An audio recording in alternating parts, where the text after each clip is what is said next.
Good morning. Morning musings by Melinda. Happy Tuesday, the 15th.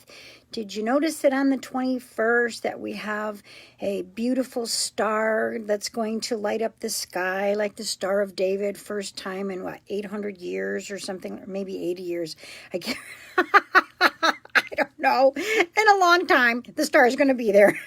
So make sure that you go out and take a look at that. Yesterday I was talking about being a daydream believer and how daydreams really help your brain to use different parts of it and work with manifestation and connection with your mental gym, and how important it is to let yourself daydream a little bit, especially if the daydreams have a partnership with your goals. But somebody asked me, what's the difference between a daydream and a disassociation? Well, dissociative energy is really a tool that one uses when they're under a great deal of stress and or there is a lot of trauma, and they kind of set themselves outside of their body so that they're not really feeling their feelings. A different energy than daydreaming for sure. And people who disassociate don't have great memories, and it's not really working the mental gym. It's really working through trauma with maybe a tool in the toolbox that can be helpful, but at some point in time you have to go back and reassociate so you can move the trauma or whatever you disassociated out of your body, so that your body has a healing place, a balance. And so that's why it's so important to clear up old trauma, so important to go back through childhood issues and recognize how they created your personality traits so that you can make movement if there's some things about you that aren't just quite working right in your life and relationships or otherwise. So I just wanted to explain that. And then last week we talked a lot about the energy of God, and I said something about the difference between service and servitude.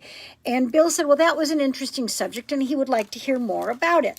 So because I like to be of service to my husband, I thought I would investigate that just a little bit. And this is from Tracy Phillips. Some of this is a blog by Tracy Phillips that I found interesting, going from the giving place of service to the giving place of servitude.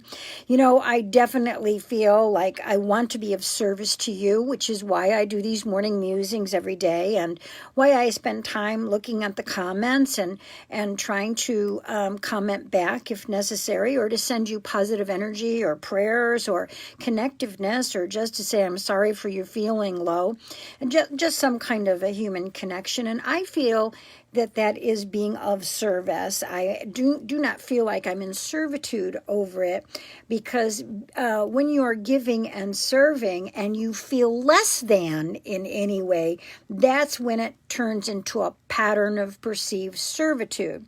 So, that person that has to give you the list of all their accomplishments all day really is a person that's in servitude rather than service, because servitude is a condition in which one lacks liberty, especially to determine one's own course of action or way of life, according to the Webster Dictionary.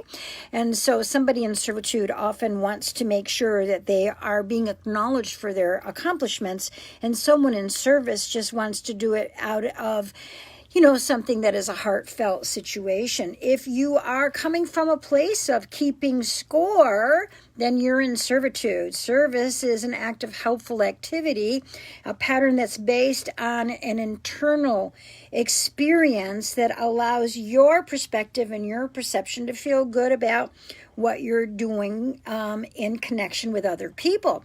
If it's ever a resented energy or feeling resenting about anything, then you're definitely in servitude. So there's a big difference. The difference between serving God and being in servitude with God, you can see with what's written on Facebook sometimes with people and how their perception of God is and what that means.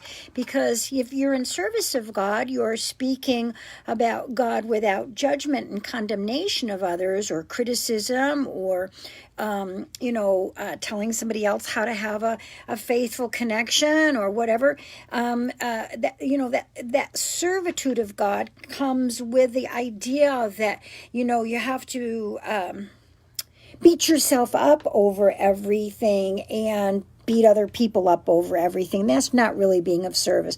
Being of service is to be the light, to live the light, to honor the light, to show the light, to live and lead by an example of justice and connectiveness and collaboration and true love from emanating from you to other people, a smile, a hug, and when we can hug, that kind of thing. So, I want you to think about, are you in service or servitude?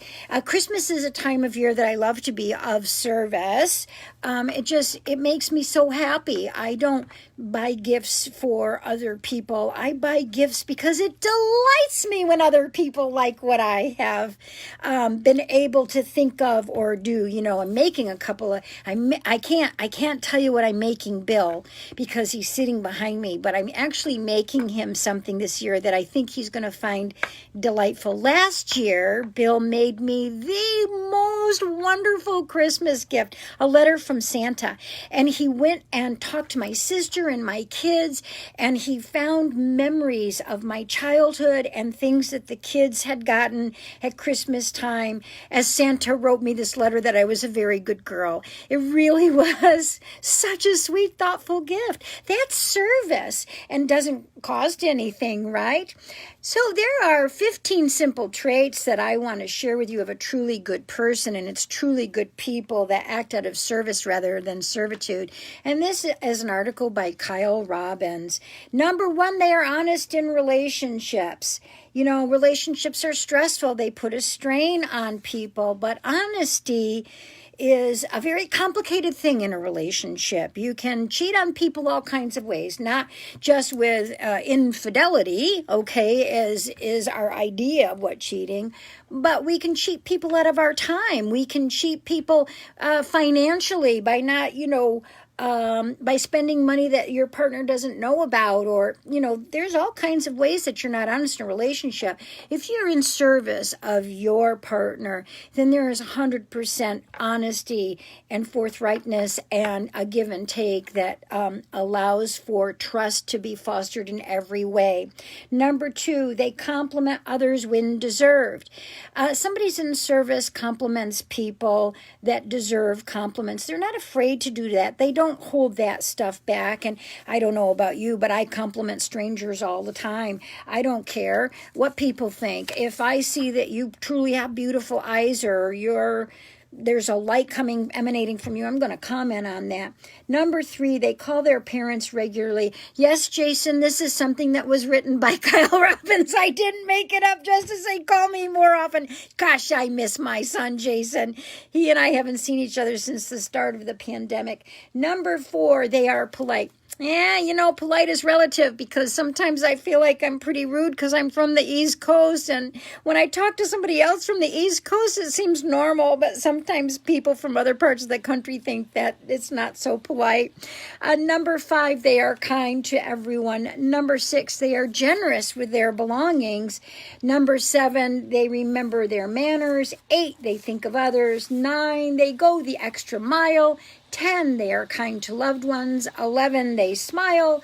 12, they make the best out of every situation. 13, they make friends easily. 14, they don't take things for granted. And 15, they are consistent. So if you have these traits and qualities, you're probably a service-orientated person rather than a servitude-orientated person.